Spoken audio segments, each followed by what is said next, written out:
The famous English playwright and actor William Shakespeare had during his lifetime produced 39 plays which are widely regarded as being among the greatest in the English language and are continually performed around the world, translated into every major living language. In recent years, modern criticism has labeled some of these plays problem plays that elude easy categorization or perhaps purposely break generic conventions, and has introduced the term romances for what scholars believe to be his later comedies. What is so enigmatic about these later plays? Thank you so much for tuning in to the Global Novel. I'm Claire Hennessy. Today, the distinguished American scholar and professor of English, Dr. Seth Lerer, is going to walk us through the major transitions of Shakespeare's plays, as well as how to appreciate the aestheticism demonstrated in his later plays. Dr. Seth Lerer specializes in historical analysis of the English language, and in addition to critical analysis of the works of several authors, particularly Geoffrey Chaucer. He is Distinguished Professor Emeritus of Literature at University of California, San Diego, where he served as the Dean of Arts and Humanities from 2009 to 2014.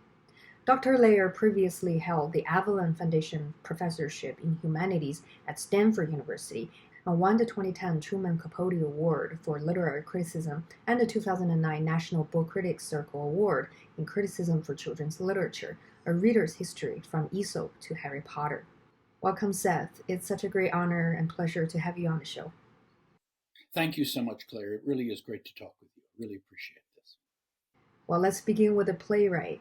What part of Shakespeare's life do you think, and especially his education and literary heritage, played an important role in his plays in general? Well, it's a wonderful place to begin. And as many of us know, and as many of your listeners no doubt know, Shakespeare's life is tantalizingly opaque. We know very little about what he was doing and when he was doing it. There's an enormous amount of speculation. During his own lifetime, comments in the 1590s refer to Shakespeare famously as an upstart crow. They talk about him as ambitious. They talk about his performances. We know from his publications that his first publications were long mythological poems, Venus and Adonis and Lucrece, that were dedicated to aristocratic patrons.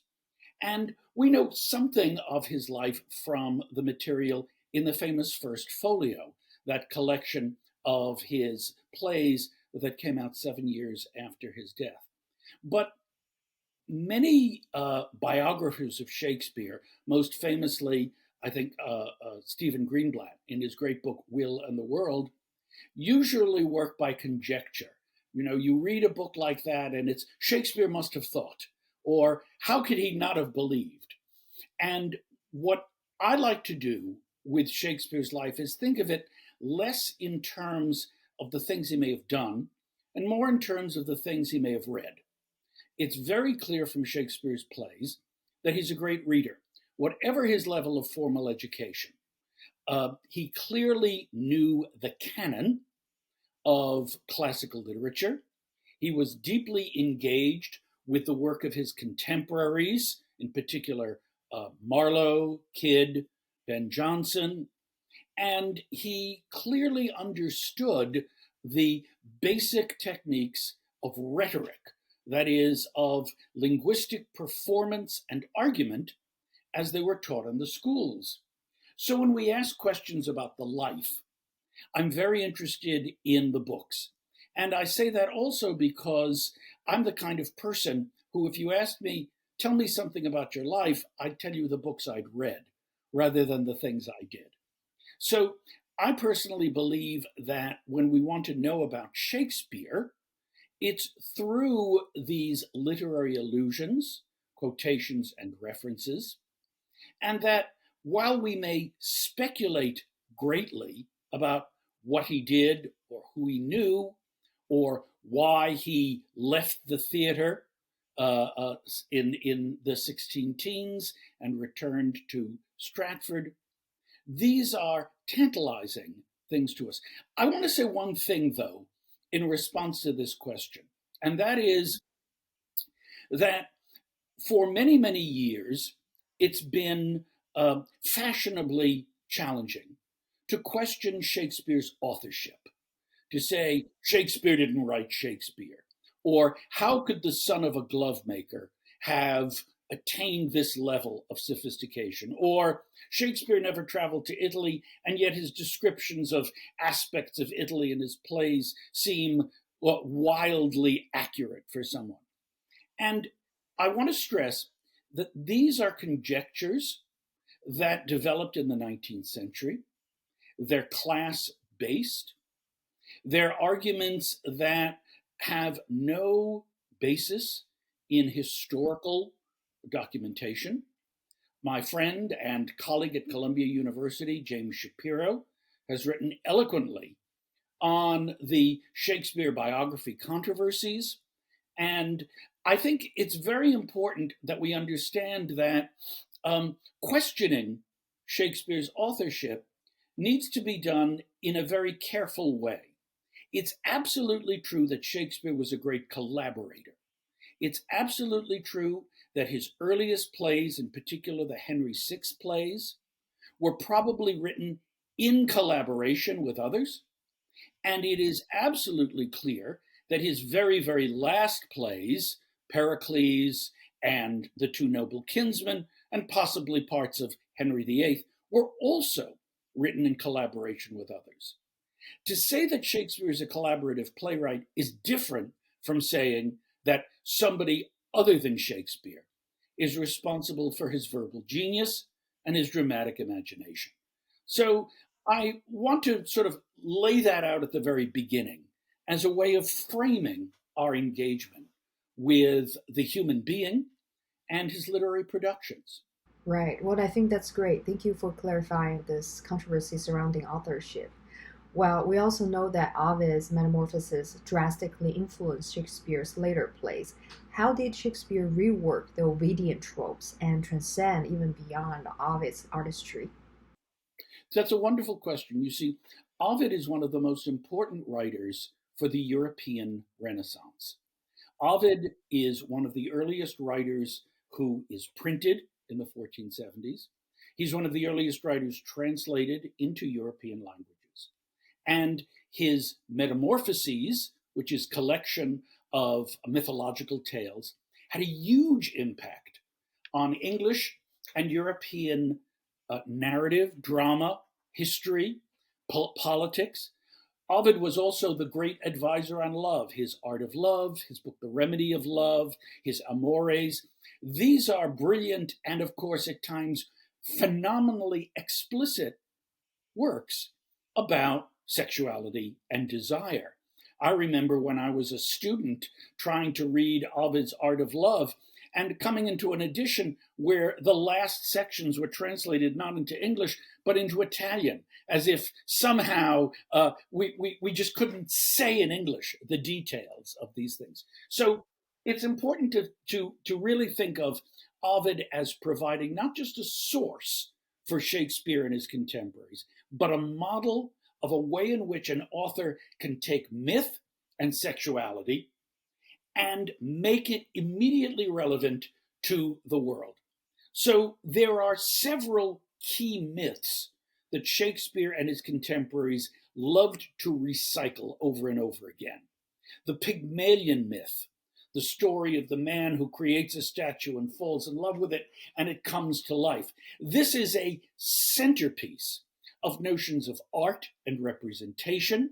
Many people see at the end of Shakespeare's very late play, The Winter's Tale, the image of a statue coming to life as a way of transforming this Pygmalion story. Another myth that was central to late 16th and early 17th century identity was the myth of King Midas. We know King Midas primarily because of his golden touch, but the real King Midas story that interested them was the story of how King Midas had a contest between Pan and Apollo, and he wanted to judge who was better. Pan, who played popular music on the pan pipes, and Apollo, who played rarefied, what we might call classical music on the lyre. And they played for Midas, and Midas liked Pan better.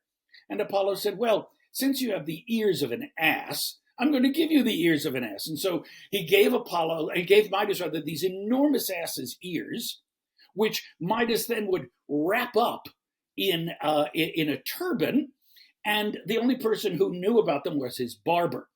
And so, there's a complicated story about this. Well, in Midsummer Night's Dream, there's, of course, the famous figure of Bottom. And Bottom is transformed into a man with an ass's head. And at which point he calls for music as the ass, I'm going to make a pun, as the asinine a lover of the goddess Titania. And he says, let's hear the tongues and bones. In other words, let's hear the clanging sounds. Let's hear all this stuff, you see? And so it's a wonderful moment of saying, what does it mean for Midas to be on the throne? You see, Midas is a story of bad taste, but it's also a story of bad patronage. What does it mean to be a poet in a court of Midas? And let me give you one other example. The way in which, of course, Midas is transformed into this hideous, ugly creature who cannot distinguish good and bad music. Well, in Shakespeare's Tempest, the figure of Caliban, who's the ugliest monster we've seen. The Tempest is full of allusions to Ovid, great quotations and asides. But one of the great moments, of course, is when Caliban talks about that famous speech, the isle is full of noises, twangling instruments, and how he would fall asleep and dream in these sounds and cry to dream again. Caliban, the ugliest creature on the planet, has the most poetic lines. And so it's a Midas-like moment, which is to say, how do we judge the literary? How do we judge poetic beauty? And why do we expect the ugly to be ugly? Why do we expect ugliness to be a punishment for bad literary taste? So there are many, many strains. I've just offered a couple of them here, but the stories of Procne and Philomela, the story of Lucrece, the story of Orpheus and his lyre. Shakespeare, many people recognize, mined Ovid, not just for mythic stories, but for representations of artistic figures: Pygmalion, Orpheus, Midas, Arachne, Apollo, creators, shapers, weavers of language, through whom Shakespeare could explore what it means to be a magician of the theater and an artist of the word. It's quite interesting and enlightening that you brought up the aspect that theatergoers took notes of everything they saw and heard, just as the modern day de facto of using an iPhone to capture and record a scene in your life that you cherish, right? This is the point I want to stress: is going to the theater was participatory. You see, we go to the theater today in a very passive way. And I think it would be wonderful to recapture the excitement of what it would mean to go to a theater in which the actors, very often played to the audience in so many ways. Right. Unlike most authors who became recognized only posthumously, Shakespeare enjoyed his fame and success during his lifetime. And I wonder if you could take us back to the moment when Shakespeare's plays were put on in famous theaters of London at the time. What did they look like? Sure. Well, there are many aspects of that question, so let me try to tease out a few major strands. The first is Shakespeare has a reputation. As I mentioned at the beginning of his career, it's a reputation of an upstart, a reputation of someone who is a tiger's heart wrapped in an actor's hide. That's another great phrase. So the idea of Shakespeare is vaunting, as ambitious, as in himself a kind of figure of dramatic ambition, like many of his heroes.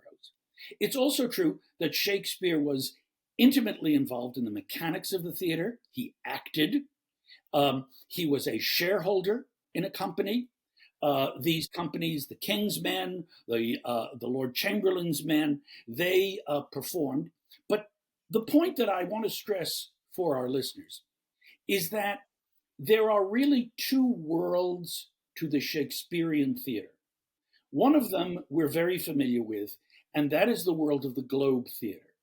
That is the theater that is an open air, outdoor theater with tiers or strata, if you like, of seats that go up in price and go up in class depending on where you're sitting.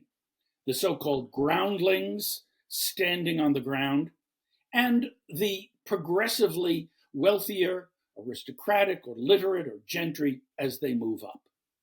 Secondly, Shakespeare's plays were performed indoors. We have lost this, and it's important to understand that Shakespeare's plays were most likely performed at the universities. Several of his plays, when they are published in small volumes, say on their title page that they were played before a court, they were played before royalty, or they were played at the universities of Oxford and Cambridge. Now, when James I became King of England and came to the throne after the death of Queen Elizabeth in 1603, James I was much more interested in indoor theater. And he was much more interested in creating theatrical spaces in which he could be the spectator. And so it's very important to understand, for example, a play like The Tempest, let's say, a play like The Tempest was probably played both indoors and outdoors. So that changes our sense of what it means to be part of a theatrical tradition which trades on, for example, special effects or the idea of storm. What would it have meant to have gone to the theater in Shakespeare's time? We go to the theater today, and I hope live theater fully comes back after the pandemic and after lockdown, because there's nothing like going to a play. There's nothing like the excitement of live theater. But one of the things that we don't do is we don't talk. We don't obviously take notes. We don't participate in the theater as it's being acted. I mean, if you did, you'd be thrown out. Shakespeare's audiences are noisy. And the scholar Tiffany Stern and others have shown us that Shakespeare's audiences took notes. We have evidence of what they went to the theater and what they remembered, what they wrote down, the passages they wrote down, or the bits and pieces of what they wrote down. We have the diary of the courtier Simon Forman, who attended at least 4 plays and left us details about what he saw. Now, granted, his details are kind of garbled and weird, but there's evidence. So what I want to stress is that play going is a meaningful activity in Renaissance England, that playgoing is something that people did of many different social classes, and that very often playgoing was far more participatory than it is today. That the indoor theater and the outdoor theater, that, for example, the theater in Whitehall, an indoor theater, or the Globe Theater, an open air outdoor theater, that these create different kinds of spaces in which the imagination can work. And so when we talk about popularity, yes, Shakespeare's plays were immensely popular. And we have great evidence. We have a wonderful bit of marginalia. We're talking about Hamlet as a play for the wiser sort. What does that even mean, But this wonderful sense that people, or the fact that Romeo and Juliet was in its own time an extremely well-known play. So the idea that Shakespeare is well-known in his own time, unlike his contemporary Ben Jonson, Shakespeare is not a self-promoter. Ben Jonson is in the Ben Jonson business. He oversees the publication of his works. He's constantly writing for the court. He's constantly seeking patronage. He's constantly judging and characterizing others.